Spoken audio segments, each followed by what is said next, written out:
Have you noticed this kind of person?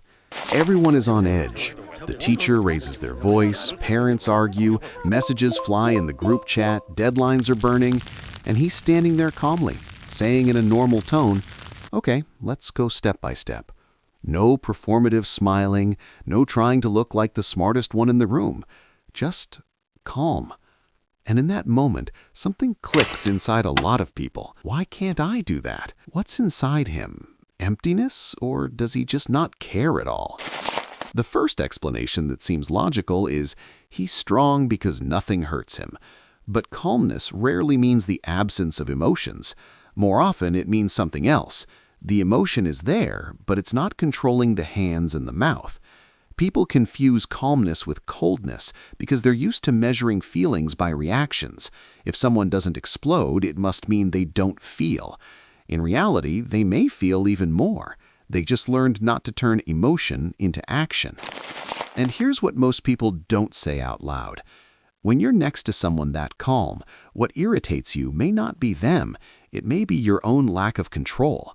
Because anxiety in the mind follows a simple logic. If I worry harder, I'm kind of controlling the situation. That's an illusion of control. For the brain, it's easier to feel tension than to admit that some things truly aren't up to you. And that's why some people snap, send unnecessary messages, argue themselves hoarse, not because they love drama, but because it's how they try to regain a sense of influence. But there's a second reason, deeper and more uncomfortable, and it sometimes contradicts the first. Not everyone who is always calm is actually calm. Sometimes it's not strength, it's freeze. A person doesn't react not because they're fine, but because reacting feels dangerous. And this isn't about acting, it's about experience. If in the past, emotions were shamed, mocked, punished, or if someone else's emotions at home were too loud, the brain draws a conclusion.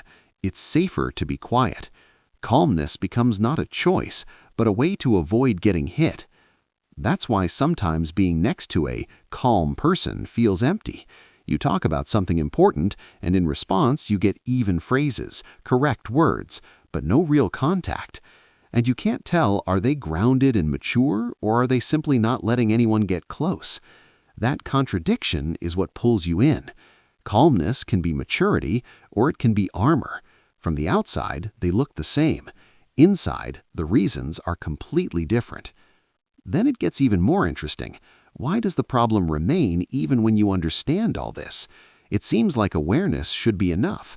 You realize it and you calm down. But the brain doesn't work that way. Awareness doesn't switch off a habit, because a habit isn't a thought. It's an automatic pathway in the nervous system. If your system has been trained for years to speed up under stress, it will do so before you can even tell yourself, "Okay, don't spiral."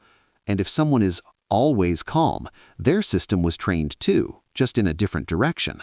They either learned to hold a pause or learned not to show. The pause is the key. Between what happens and what you do, there's a small gap. For most people, it barely exists. Event, reaction. For calm people, that gap is wider. Event, pause, choice. And this isn't personality magic. It's a skill that develops when you've seen the consequences of your quick reactions enough times. One sharp reply and a week of shame. One panic and you made the situation worse yourself. The brain remembers, reacting didn't save me, reacting harmed me, and gradually it starts to value the pause as safety. But then inner resistance appears, because if you become calmer, it can feel like you're giving up ground, as if calmness equals weakness, as if silence is losing. And it's especially hard when people around you live at high volume. If you don't respond immediately, you might be seen as convenient, indifferent, boring. That's why many choose reaction. At least it proves to the world, I care. This is the trap. We protect our sense of significance through tension. And here's the turning point. Real calmness is not I don't care. It's I care, but I won't destroy myself for a moment of relief. A calm person isn't necessarily soft or agreeable. They can be very firm. Their firmness just doesn't shout. They know this. When you react instantly, you hand control over to whatever triggered you. Any random phrase becomes the remote control for your emotional state. Calmness is taking the remote back. There's a simple psychological shift. Stop treating stress as a sign that something is wrong with me, and start treating it as a signal that this matters to me. Then you stop fighting the fact of the emotion itself. You don't shame yourself for anger, but you also don't throw it at others like a grenade.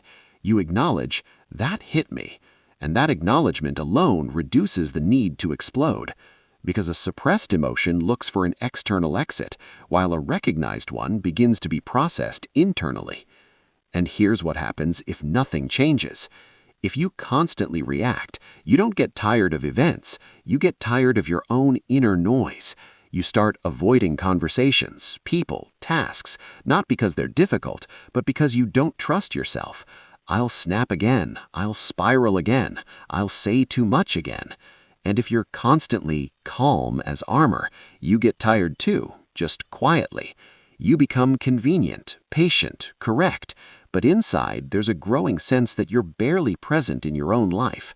And at some point, either you burst or you stop feeling it all, because that's easier. The clearest thing to say about always calm people is this: calmness isn't a single personality trait, it's a way of relating to the world. Sometimes it's a skill of maturity. A person can pause, see the bigger picture, and not confuse emotion with a command. Sometimes it's protection. A person decided long ago that showing up is dangerous and learned to look calm to survive. From the outside, it's the same. Inside, it's completely different. And if you look at calm people and think it just came naturally to them, try seeing something else. They either paid many times for their reactions and learned to choose the pause, or they paid many times for their feelings and learned to hide them. And here's the real criterion. After a difficult situation, a truly calm person doesn't become empty. They stay alive. They can talk, admit they were scared or hurt, and still not destroy themselves with it. Because the goal isn't to feel nothing. The goal is for the feeling not to command your behavior. Calmness isn't the absence of a storm. It's the habit of returning to yourself, even when it's loud outside. Not being perfect, not being iron, but being someone who can notice, that affected me, take a pause, and choose who you will be in the next moment.